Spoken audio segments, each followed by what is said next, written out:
안녕하세요. 오늘 우리가 이야기할 주제는 프로토콜 이상행위 탐지입니다. 이름은 좀 어려워 보이죠?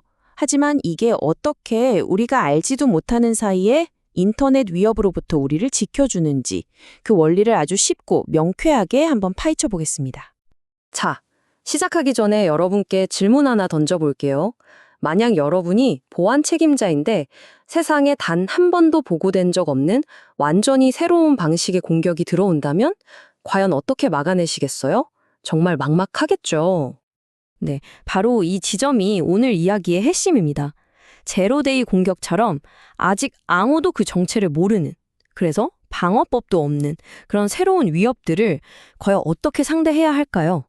보통 기존의 보안 시스템들은요, 이미 알려진 수배 명단에 오른 나쁜 놈들만 찾아다녔어요. 악성 코드나 공격 패턴 목록을 만들어두고 거기에 걸리는지만 보는 거죠. 그런데 범인의 얼굴조차 모른다면 어떡하죠? 여기서 우리는 관점을 완전히 바꿔봐야 합니다. 나쁜 것을 찾는 게 아니라 정상이 아닌 것을 찾아내는 방식으로요. 이 두 가지 방식의 차이, 말로만 들으면 좀 헷갈리죠? 그래서 제가 아주 재미있는 비유를 하나 준비했습니다. 우리 네트워크라는 아주 핫한 클럽이 있는데 여기를 지키는 두 명의 경호원이 있다고 상상해보세요. 한 명은 문지기, 다른 한 명은 프로파일러입니다. 자, 여기 문지기를 보세요. 이 친구는 출입 금지 명단, 즉 알려진 위험 목록만 들여다봅니다. 그래서 명단에 없는 처음 보는 신종 위협은 그냥 통과시켜버리는 거죠. 이게 바로 시그니처 탐지 방식이에요. 그런데 프로파일러는 완전 다릅니다. 이 친구는 명단 따위는 보지 않아요. 대신 평소 클럽의 정상적인 분위기를 완벽하게 꿰고 있죠. 그래서 처음 보는 사람이라도 행동이 조금이라도 이상하거나 튀면 저 사람 좀 이상한데? 하고 바로 딱 잡아내는 겁니다. 이게 바로 이상행위 탐지예요.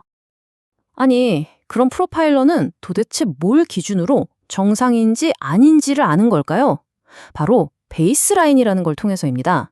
베이스라인이란 건 시스템이 계속해서 네트워크를 지켜보면서 평소 우리 네트워크는 이런 모습이구나 하고 만들어둔 일종의 건강 상태 모델이에요. 이게 모든 판단의 기준점이 되는 거죠. 하지만 이 기준이라는 게 그냥 대충 감으로 만들 순 없잖아요. 다행히도 인터넷 세계에는 아주 공식적인 교과서, 즉 규칙책이 존재합니다. 그게 바로 RFC, Request for Comment라는 건데요. 이름은 좀 생소할 수 있지만 이게 바로 인터넷 세계의 공식 법전, 공식 규칙책이라고 생각하시면 됩니다. TCP, IP, HTTP 같은 인터넷 통신 규칙들이 여기에 아주 상세하게 정의되어 있거든요. 그러니까 시스템이 정상을 판단하는 가장 확실한 근거가 되는 셈이죠. 그럼 규칙을 어긴다는 게 대체 뭘까요? 예를 들면 이런 거예요. 데이터를 보내는데 주소 형식이 막 엉망진창인 거죠. 이게 바로 기형 헤더고요. 또 순서를 무시하고 새치기해서 먼저 도착하는 데이터, 유효하지 않은 상태 전이 같은 것도 있습니다. 그리고 오늘 우리가 집중해서 볼 사례처럼 허용된 크기를 훨씬 넘는 데이터 폭탄을 보내는 규격 외 필드 역시 명백한 규칙 위반이죠. 자, 이제 이론은 충분히 알았으니까 우리의 멋진 프로파일러가 실제 현장에서 어떻게 활약하는지 한번 생생하게 들여다볼까요? 오늘 우리가 볼 공격은 TLS 레코드 오버플로우라는 녀석입니다. 이게 뭐냐면요. 암호화된 통신 통로에다가 일부러 기준치보다 훨씬 큰 데이터 덩어리를 밀어넣어서 시스템을 그냥 다운시켜버리려는 아주 교묘한 수법이에요. 바로 이때 우리의 규칙책 RFC가 다시 등장합니다. 여기에 RFC 8446을 딱 펼쳐보면 이렇게 명시되어 있어요. 암호화된 데이터 조각, 즉 레코드의 크기는 절대로 특정 값을 넘으면 안 된다 라고요. 네, 바로 이 숫자 16640 바이트.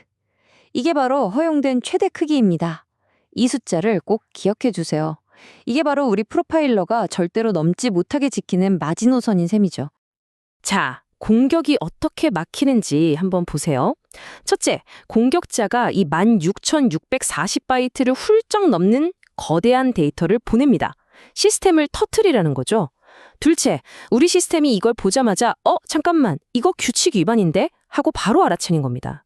셋째, 그리고 가장 중요한 건데요. 이 해로운 데이터가 시스템에 뭔가 해코지하기도 전에 연결 자체를 그냥 싹도 끊어버리는 거예요. 그러니까 치료가 아니라 예방인 거죠.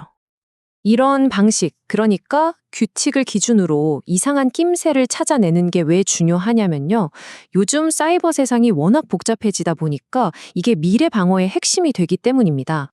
예를 들어 HTTP 요청 스머글링 같은 진짜 전문가들도 혀를 내두르는 그런 공격들 있잖아요.